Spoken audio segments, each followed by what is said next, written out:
Mẹ mà khơi chạc tụi nằm hông chưa? Mẹ mà khơi chạc tụi một con đồ cha bố khơi bao gì nằm hông đây đó mình mới nằm mà tiêm nằm cái đâu này. Nào bị lại khơi biết đó, khơi bao gì nằm chưa? Khơi bao là cái gì? Khơi bao gì này khơi má gì này? Ado miyam na haragani aina itithi na ado akoy ipamgi oina aina sa itithi ba na isa su kangzay.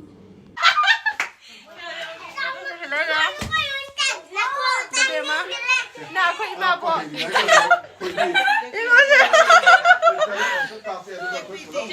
Khơi bộ gì này nè?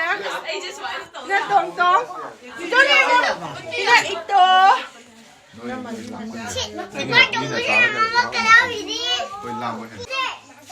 Khơi bà cái sang màn rồi, ấy sao đi màn này để khang quần nào tôi mới chim màn này đi màn này để khang. Đã chết là tôi mới chim màn này đi màn nào, chim màn này khơi bà lâu rồi. Sao nó tự đi cái được? cái này tôi vẫn đang Khơi chậm á. Thế là chân đấy đâu? Bây giờ mình gan đã.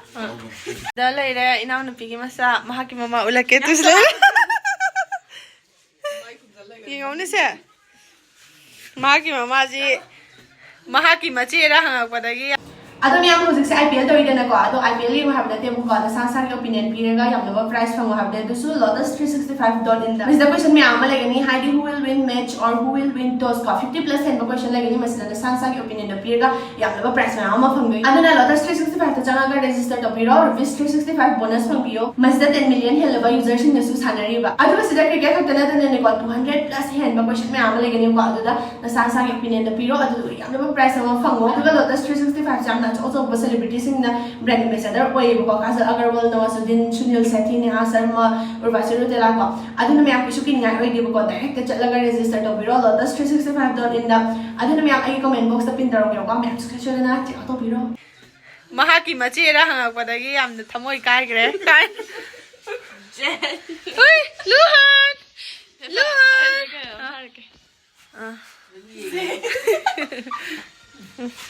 Tipi yang mana sih dah? Kerja ya jadi. Akan mana sih tu? Tu mau ni ya. Sudah dah. Ini aku papa. Ini papa. Akan papa. Is my papa kan. Akan daddy. Akan dad chtle kan. Miyam video se mati am tang khak nam ho bane ko sum memory oina ba na number ne ado sisna nongala pagi ne ko nongala ga Hyderabad ta mu halle wa nga ngning de sum ka mi ginda le maga la pagi thawai ngai ta bi wa ngning da bi wa ngning de dum video se mati mati dum nam gra ba ne ko Leitre. Aci chao. Leitre. Leitre.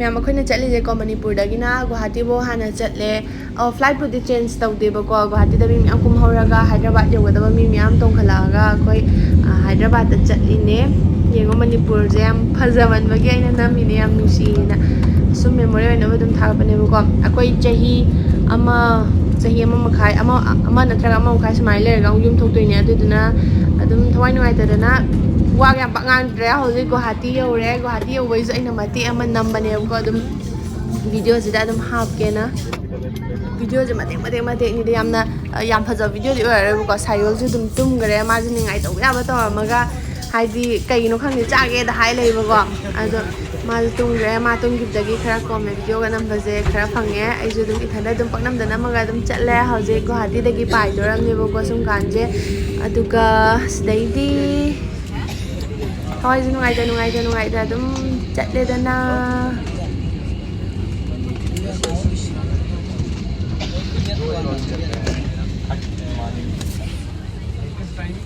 Door closed for further departure with 5 and 3 hours and standing time.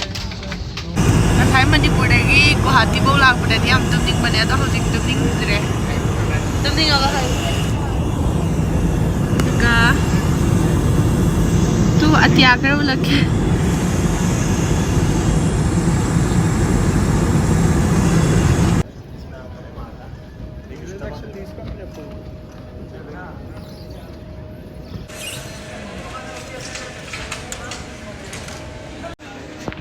khơi bột lâu rồi thôi lẽ khơi bột xem mấy anh cái nó xí ba yển qua này khơi mới đấy khâu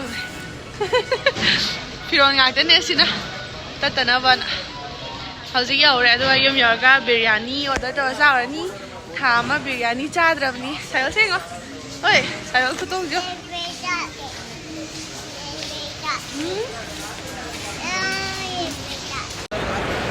Hyderabad airport này tụi mình đi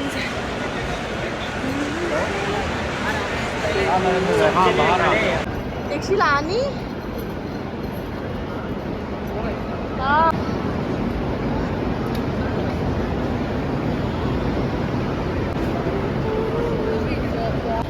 khơi yếm được chết lên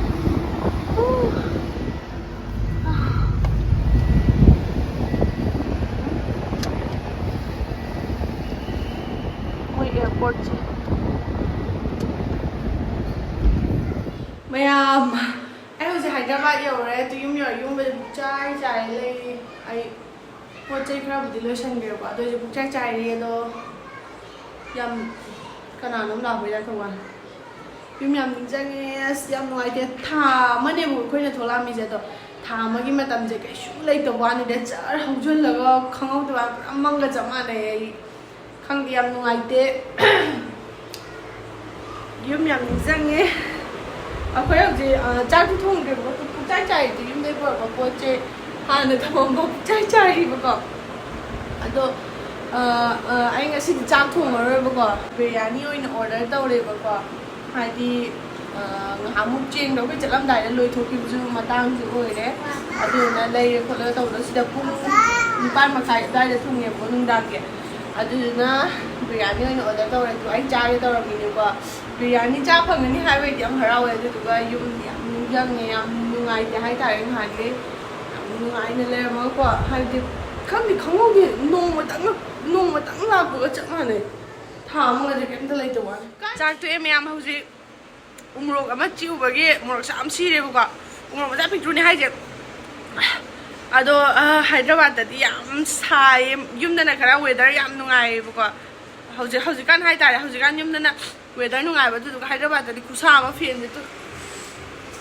je hur humi ba adom sa le ba sa nu chi ne chit ba da do do wa khuwa ti ge wai kham ma se sayol ju ma sa nungai da ai ta sayol je nari buka hauji 마주 cái 오버가 발고 또 와이 달에 자만 기대나 거 좀 cái 시기 마팜데기 юм다 물라랑 hàng cái 시대 레이버니나 네거 아무 юм다 락보다 마팜도 만나다 뭐 말레가 좀 마주 나이 봐도 ngасai flight manung 마주 kappada tum gai tum ma hawgalaga ko wa bajane ko ai ta tunna na wa phambagi ko khangde kuwa tige wa ge do hoti china yore yam nungai re Good morning.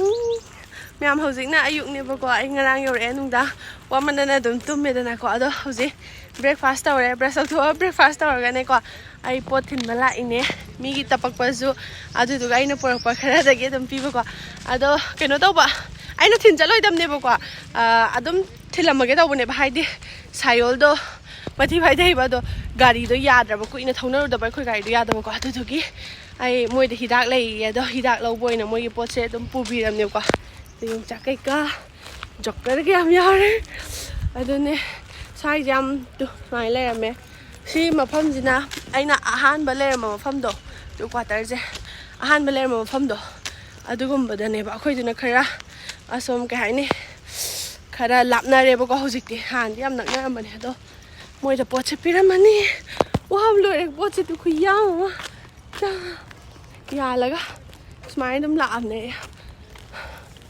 Duty moi đi ở cái nào ulak pe abring đấy moi si ta hong to đấy ni ha na am nung le me hingon ge po che yam thai ma li da cousin na yam to me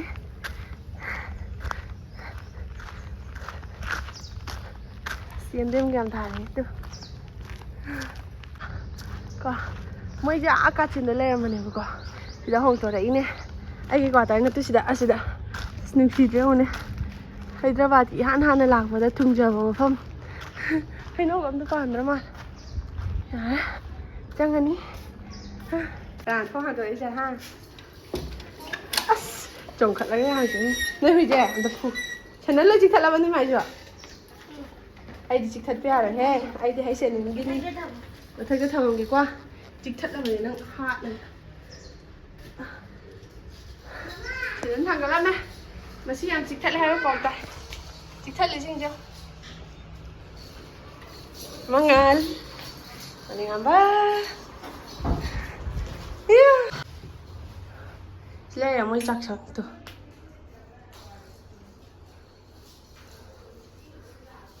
ꯁꯤꯅ ꯆꯥꯛꯁꯪ ꯈꯔ ꯄꯤꯛꯄꯅꯦ ꯑꯩ ꯍꯥꯟꯅꯒꯤ ꯑꯗꯨꯝꯕ ꯀ꯭ꯋꯥꯇꯔꯗ ꯁꯦꯝꯖꯤꯟꯕꯅꯦꯕ ꯁꯤꯁꯤꯅ ꯁꯦ ꯃꯣꯏꯒꯤ ꯕꯥꯠꯔꯨꯝ toilet ꯀꯩꯀꯩ ꯂꯩꯕꯝꯅꯦ ꯐꯃꯨꯡꯀ ꯁꯦ ꯌꯦꯡꯉꯣ ꯁꯤꯗ ꯍꯥꯏ ꯍꯥꯏꯔꯣ ꯍꯥꯏ ꯍꯥꯏꯏꯁ ꯍꯥꯏ ꯍꯥꯏ ꯍꯩꯅꯧ ꯄꯥꯜꯂꯦ ꯈꯨꯕꯥꯟꯁꯦ ꯑꯁ ꯆꯥꯅꯤꯡꯉꯦ ꯊꯨꯝ ꯃꯣꯔꯣꯛ ꯃꯌꯥꯝ ꯉꯁꯤꯒꯤ ꯚꯤꯗꯤꯑꯣꯁꯤꯁꯨ ꯑꯗꯨꯝ ꯃꯇꯦꯛ ꯃꯇꯦꯛꯅꯦꯕꯀꯣ ꯑꯗꯣ ꯂꯣꯏꯐꯥꯎ ꯌꯦꯡꯕꯤꯕꯒꯤꯗꯃꯛꯇ ꯊꯥꯒꯠꯆꯔꯤ ꯂꯥꯏꯛ ꯁꯕꯁꯀ꯭ꯔꯥꯏꯕ ꯇꯧꯕ ꯀꯥꯎꯕꯤꯒꯅꯨ ꯃꯌꯥꯝ ꯃꯤ ꯂꯝꯗ ꯆꯠꯂꯒ